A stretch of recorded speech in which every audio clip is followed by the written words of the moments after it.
வணக்கம். தந்தையின் பாட்காஸ்ட் செய்திகளை வாசிப்பது நான் கார்த்திகா பிரகாஷ். முதலில் தலைப்புச் செய்திகள். பொங்கல் பரிசு தொகுப்பு வழங்கும் திட்டத்தை இன்று தொடங்கி வைக்கிறார் முதலமைச்சர் ஸ்டாலின். சென்னை ஆழ்வார்பேட்டை ஸ்ரீராம் நகரில் ரேஷன் கடையில் தொடங்கி வைக்கப்படுகிறது. இரும்புக்கரம் கொண்டு போராட்டத்தை அரசு ஒடுக்கவில்லை என போக்குவரத்துத்துறை அமைச்சர் சிவசங்கர் விளக்கம். நிதிநிலை சீரான பிறகு போக்குவரத்து தொழிலாளர்களின் கோரிக்கைகள் நிறைவேற்றப்படும் என்றும் உறுதி. தமிழகத்தில் உள்ள அனைத்து பணிமனைகளிலும் இன்று மறியல் போராட்டம் நடைபெறும். அரசிடம் இருந்து சரியான பதில் வரவில்லை என்றால் அடுத்த கட்ட நடவடிக்கை என CITU மாநில தலைவர் சவுந்தரராஜன் எச்சரிக்கை. பில்கிஸ் பானு வழக்கில் 11 குற்றவாளிகளின் முன் விடுதலையை ரத்து செய்த உச்சநீதிமன்றம். உச்சநீதிமன்ற தீர்ப்பை வரவேற்பதாக அதிமுக பொதுச் செயலாளர் எடப்பாடி பழனிசாமி எக்ஸ் தளத்தில் பதிவு. ராமர் கோவில் கும்பாபிஷேக விழாவை வைத்து பாஜக வித்தை காட்டுகிறது என மேற்குவங்க முதலமைச்சர் மமதா பானர்ஜி கடும் விமர்சனம். மத அடிப்படையில் மக்களை பிரிப்பதில் தமக்கு நம்பிக்கை இல்லை எனவும் காட்டம். இந்திய மகளிர் கிரிக்கெட் அணிக்கு எதிரான 3வது T20 போட்டியில் ஆஸ்திரேலிய அணி அபார வெற்றி. 2-1 என்ற கணக்கில் தொடரையும் வென்று அசத்தல். இனி விரிவான செய்திகள். 1000 ரூபாய் ரொக்கத்துடன் பொங்கல் பரிசு தொகுப்பு வழங்கும் திட்டத்தை சென்னையில் இன்று தொடங்கி வைக்கிறார் முதலமைச்சர் ஸ்டாலின். மத்திய மாநில அரசு ஊழியர்கள், வருமான வரி செலுத்துவோர், பொதுத்துறை நிறுவன ஊழியர்கள் மற்றும் சர்க்கரை கார்டுக்கு 1000 ரூபாய் பரிசு வழங்கப்படாது என நிபந்தனை விதிக்கப்பட்டிருந்தது. இந்நிலையில் அனைத்து அரிசி குடும்ப அட்டைதாரர்களுக்கும் 1000 ரூபாய் ரொக்கப்பணம் வழங்கப்படும் என முதலமைச்சர் ஸ்டாலின் அறிவித்துள்ளார். இந்த திட்டத்தை சென்னை ஆழ்வார்பேட்டையில் உள்ள ஸ்ரீராம் நகரில் உள்ள ரேஷன் கடையில் முதலமைச்சர் ஸ்டாலின் இன்று தொடங்கி வைக்கிறார். அனைத்து அரிசி அட்டைதாரர்களுக்கும் பொங்கல் பரிசு தொகுப்புடன் ரொக்கத்தொகை ரூபாய் 1000 வழங்கப்படும் என புதிய அறிவிப்பு வெளியிடப்பட்டுள்ளது. இது தொடர்பாக கூட்டுறவு, உணவு மற்றும் நுகர்வோர் பாதுகாப்புத்துறை வெளியிட்டுள்ள அரசாணையில், ரேஷன் கடைகளில் அரிசி வாங்கும் 2,70,71,113 குடும்பங்களுக்கும் தலா 1 கிலோ பச்சரிசி, 1 கிலோ சர்க்கரை மற்றும் முழு கரும்பு ஆகியவற்றுடன் ரூபாய் 1000 ரொக்கத்தொகை வழங்கப்படும் என தெரிவிக்கப்பட்டுள்ளது. போராட்டத்தில் ஈடுபட்டுள்ள போக்குவரத்து தொழிலாளர்களுடன் பேச்சுவார்த்தை நடத்த அரசு தயாராகவே இருப்பதாக அமைச்சர் சிவசங்கர் தெரிவித்துள்ளார். பேச்சுவார்த்தை தோல்வி இல்லை. ஒரு பேச்சுவார்த்தை என்றால் இரண்டு பக்கமும் பேசி ஒரு சுமூக முடிவு வர வேண்டும். அவர்கள் ஒரு 6 புள்ளிகளை சொல்லி அந்த 6 பாயிண்ட்டுகளுக்கான கோரிக்கையாக சொன்னாங்க. அதில் ஏற்கனவே 2 நடைமுறையில் இருக்கிறது. 2ஐ செய்து கொடுப்பதற்கு உறுதியளித்திருக்கின்றோம். விடாப்பிடியாக அதே ஒரு கருத்தை, கோரிக்கையை வலியுறுத்தி வருவதனால் அது இப்பொழுது இருக்கின்ற அரசினுடைய நிதிநிலைக்கு இடையே செய்வது சிரமம் என்ற காரணத்தினால் இப்பொழுது செய்ய இயலாது என்பது சொன்னதை அவர்கள் ஒத்துக்கொள்ளாமல் போராட்டத்தில் இறங்கியிருக்கிறார்கள். அவருடைய போராட்டத்தை, அவர்களுக்கான உரிமை அது, அவர்கள் உணர்வு ரீதியாக செய்கிறார்கள். அரசு மக்களுக்கான போக்குவரத்தை உறுதி செய்ய வேண்டியது அரசினுடைய கடமை. அதை அரசு செய்கிறது. எப்பொழுதும் நாங்கள் காத்திருக்கிறோம். அவர்கள் வந்தால் பேசுவதற்கு தயார். பொங்கல் வரை தொடர்ந்து அவர்களுடைய வேலைநிறுத்தம் நீடித்தாலும் போக்குவரத்து மக்களுக்கு எந்த விதத்திலும் பாதிக்காமல் செயல்படுத்த வேண்டும் என்று மாண்புமிகு தமிழ்நாடு முதலமைச்சர் அவர்கள் உத்தரவிட்டிருப்பதை அதிகாரிகளோடு கலந்தாலோசித்திருக்கின்றோம். அவர்களும் அதற்கான பணிகளை செய்கிறார்கள். கோரிக்கைகள் நிறைவேறும் வரை போக்குவரத்து தொழிற்சங்கங்களின் வேலை நிறுத்த போராட்டம் தொடரும் என CITU மாநில தலைவர் சவுந்தரராஜன் தெரிவித்துள்ளார். போக்குவரத்து அமைச்சர் இது சம்பந்தமாக பேசி, நாங்கள் வைத்திருக்கிற மிக மிக மிக சொற்ப கோரிக்கை, அந்த கோரிக்கை நிறைவேற்றுகிற வரை வேலை நிறுத்தம் தொடரும். நீதிமன்ற தீர்ப்பு என்பது அது நீதிக்கு தலைவணங்க வேண்டிய பொறுப்பு எல்லாருக்கும் உண்டு. தீர்ப்பு வரட்டும், வந்த பிறகு அது சம்மந்தமாக முடிவெடுப்போம். 50% கூட ஓடலைங்க. 30-40% பேருந்துகளை மிகுந்த சிரமப்பட்டு ஓட்டுகிறார்கள். சென்னையில் எப்படின்னு சொன்னால், ஒரு பஸ் வெளியே வருங்க, வெளியே வந்தால் 2 சிங்கிள் இந்த ரூட்டில் போகும். அதே பஸ் திருப்பி டெப்போ கிட்ட வந்துட்டு மறுபடியும் இன்னொரு ரூட்டில் 2 பஸ் போகும். அதாவது எல்லா ரூட்லேயும் பஸ் ஓடுற மாதிரி கணக்கு காட்டுறது. 80,000க்கும் மேற்பட்ட தொழிலாளிகள் ஆப்சென்ட் ஆகியிருக்காங்க. இது நாளை இன்னும் அதிகரிக்கும். சென்னை பல்கலைக்கழகம் உட்பட 3 பல்கலைக்கழகங்களுக்கு புதிய துணைவேந்தர்களை தேர்வு செய்வதற்கு தாம் அமைத்த தேடுதல் குழுவை ஆளுநர் RN ரவி திரும்பப் பெற்றுள்ளார். கடந்த ஆண்டு செப்டம்பர் மாதம் 6ஆம் தேதி சென்னை பல்கலைக்கழகம், பாரதியார் பல்கலைக்கழகம், ஆசிரியர் கல்வியியல் பல்கலைக்கழகம் ஆகிய 3 பல்கலைக்கழகங்களுக்கு துணைவேந்தர்களை தேர்வு செய்ய 4 பேர் அடங்கிய தேடுதல் குழுவை நியமித்து ஆளுநர் RN ரவி அறிக்கை வெளியிட்டிருந்தார். ஆளுநர் நியமித்திருந்த தேடுதல் குழுவிற்கு எதிராக உயர்கல்வித்துறை செயலாளர் 3 பேர் அடங்கிய தேடுதல் குழுவை நியமித்தார். இந்நிலையில் புதிய துணைவேந்தர்களை தேர்வு செய்ய வெளியிட்ட அறிவிக்கையை ஆளுநர் RN ரவி திரும்பப் பெற்றுள்ளார். நாடாளுமன்ற தேர்தல் நெருங்கி வரும் நிலையில் அதற்கான பணிகளை அதிமுக தொடங்கியுள்ளது. தமிழகம், புதுச்சேரியில் உள்ள 40 தொகுதிகளுக்கும் வேட்பாளர்களை தேர்வு செய்யும் பணி தீவிரமாக நடைபெறுகிறது. இந்நிலையில் சென்னை ராயப்பேட்டையில் உள்ள எம்ஜிஆர் மாளிகையில் எடப்பாடி பழனிசாமி தலைமையில் அக்கட்சியின் மாவட்ட செயலாளர்கள் கூட்டம் நடைபெற்றது. இதில் வேட்பாளர்களின் பட்டியலை எடப்பாடி பழனிசாமி கேட்டதாகவும், யாரை நிறுத்தினால் அந்த தொகுதியில் வெற்றி வாய்ப்பு இருக்கும் என்ற பட்டியலை கேட்டதாகவும் தகவல் வெளியாகியுள்ளது. முதலமைச்சர் ஸ்டாலினின் கொளத்தூர் தொகுதியில் பூத் கமிட்டி அமைக்க தனிக்குழு அமைத்து அதிமுக பொதுச் செயலாளர் எடப்பாடி பழனிசாமி உத்தரவிட்டுள்ளார். அதிமுக மாவட்ட செயலாளர்கள் கூட்டம் நேற்று நடைபெற்றது. அப்போது வடசென்னை நாடாளுமன்ற தொகுதிக்கு உட்பட்ட கொளத்தூர் சட்டமன்ற தொகுதியில் பூத் கமிட்டி அமைக்க தனிக்குழு அமைத்து எடப்பாடி பழனிசாமி உத்தரவிட்டார். கொளத்தூர் தொகுதியில் அமைக்கப்பட்ட பூத் கமிட்டி திருப்திகரமாக இல்லாததை அடுத்து அவர் இந்த உத்தரவை பிறப்பித்துள்ளார். கொளத்தூர் சட்டமன்ற தொகுதி முதலமைச்சர் ஸ்டாலின் தொகுதி என்பது குறிப்பிடத்தக்கது. தமிழக முதலமைச்சர் ஸ்டாலின் சிறுபான்மையினர் நலனுக்காக அரசு எடுக்கவுள்ள பல்வேறு நடவடிக்கைகள் குறித்து அறிவிப்பு வெளியிட்டுள்ளார். தமிழக முதலமைச்சர் ஸ்டாலின் தலைமையில் சிறுபான்மையினர் நலன் குறித்த ஆலோசனைக் கூட்டம் நடைபெற்றது. இதில் தமிழ்நாடு சிறுபான்மையினர் ஆணையத்தின் தலைவர் பீட்டர் அல்போன்ஸ் உள்ளிட்டோர் பங்கேற்றனர். அப்போது முதலமைச்சர் ஸ்டாலின் ஜெருசலம் புனித பயணத்திற்கு நிதி உதவி வழங்குவதற்கான திருத்தியமைக்கப்பட்ட வழிமுறைகள் இம்மாத இறுதிக்குள் வெளியிடப்படும் என்றார். கிறிஸ்தவ கல்லறைகளில் மீண்டும் ஒரு உடலை அடக்கம் செய்வதற்கு விதிமுறைகளை தளர்த்தி அரசாணை வெளியிடப்படும் எனவும் அறிவித்தார். நடிகர் சங்க கட்டிடத்திற்கு விஜயகாந்த் பெயர் வைப்பது குறித்து விரைவில் அறிவிப்பு வரும் என நடிகர் சங்கத்தின் பொதுச் செயலாளர் விஷால் தெரிவித்துள்ளார். சென்னை கோயம்பேட்டில் உள்ள கேப்டன் விஜயகாந்த் நினைவிடத்தில் நடிகர்கள் விஷால், ஆர்யா உள்ளிட்டோர் அஞ்சலி செலுத்தினர்.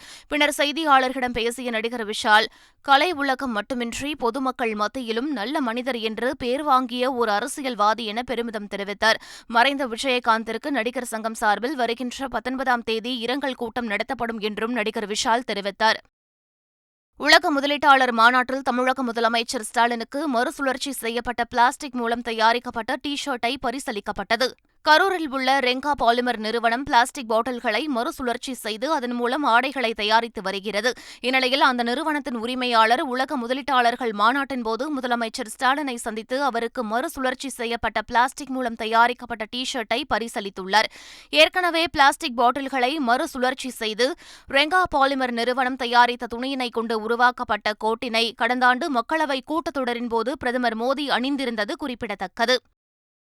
பில்கிஸ் பானு வழக்கில் உச்சநீதிமன்றத்தின் தீர்ப்பை வரவேற்பதாக அதிமுக பொதுச் செயலாளர் எடப்பாடி பழனிசாமி தெரிவித்துள்ளார். கடந்த 2002ஆம் ஆண்டு குஜராத் கலவரத்தில் பில்கிஸ் பானு என்பவர் கூட்டு பாலியல் வன்கொடுமை செய்யப்பட்டு அவரது குழந்தை உட்பட குடும்பத்தினர் படுகொலை செய்யப்பட்டனர். இந்த வழக்கில் தண்டிக்கப்பட்ட 11 குற்றவாளிகளை குஜராத் அரசு முன்கூட்டியே விடுவித்தது. இதனை எதிர்த்து பில்கிஸ் பானு தொடர்ந்த வழக்கில் 11 குற்றவாளிகளின் விடுதலையையும் உச்சநீதிமன்றம் ரத்து செய்தது. இந்த தீர்ப்பினை அதிமுக வரவேற்பதாக அக்கட்சியின் பொதுச் செயலாளர் எடப்பாடி பழனிசாமி எக்ஸ் தளத்தில் பதிவிட்டுள்ளார். தேனி மாவட்டம் பெரியகுளம் மற்றும் மேற்கு தொடர்ச்சி மலைகளில் பெய்த கனமழை காரணமாக வராக நதி ஆற்றில் வெள்ளப்பெருக்கு ஏற்பட்டுள்ளது. சோத்துப்பாறை அணையிலிருந்து வெளியேற்றப்படும் உபரி நீர் வராக நதி ஆற்றில் கலப்பதால் வெள்ளப்பெருக்கு அதிகரித்துள்ளது. வராக நதி ஆற்றங்கரை ஓர பகுதிகளான பெரியகுளம், வடுகப்பட்டி, ஜெயமங்கலம் உள்ளிட்ட பகுதிகளில் மக்கள் ஆற்றை கடக்கவோ குளிக்கவோ வேண்டாம் என அதிகாரிகள் எச்சரிக்கை விடுத்துள்ளனர்.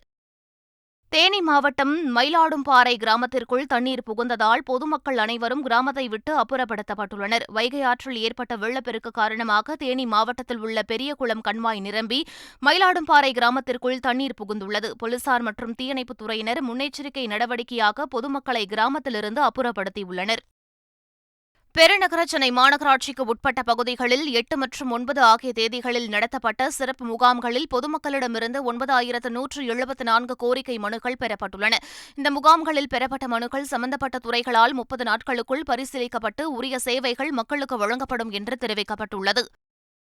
கூட்டணி கட்சியின் சின்னத்தில் போட்டியிட்டு வெற்றி பெற்றவர்களின் வேட்பு மனுக்களை ஏற்றது செல்லாது என தேர்தல் ஆணையத்திற்கு உத்தரவிட முடியாது என்று சென்னை உயர்நீதிமன்றம் தெரிவித்துள்ளது.